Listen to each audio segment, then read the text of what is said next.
Chceš, aby sa tvoje sny premenili na realitu? Ak áno, tak budeš potrebovať poriadnu dávku zdravého sebavedomia.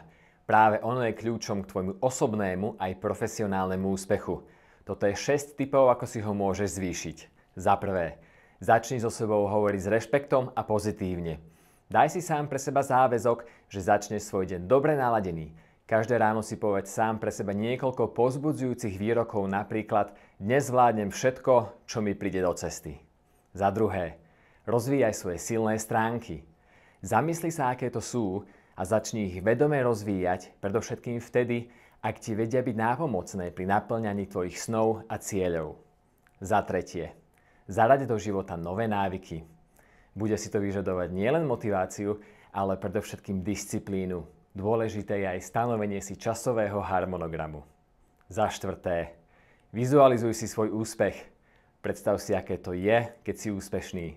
Aký si, čo robíš, ako sa správaš. Predstavuj si to v prítomnosti. Nie budem, ale som, robím. Si schopný dosiahnuť čokoľvek, čo si zaumieníš. Za piate, výjdi mimo komfortnú zónu. Vykroč do neznáma a urob niečo, čo si doteraz nikdy neskúsil. Spoznáš pritom lepšie samého seba, nových ľudí a získaš nové skúsenosti, ktoré ťa vedia raketovo posunúť vpred. Za šieste, nauč sa nový jazyk. Tvoja sebahodnota tým vzrastie.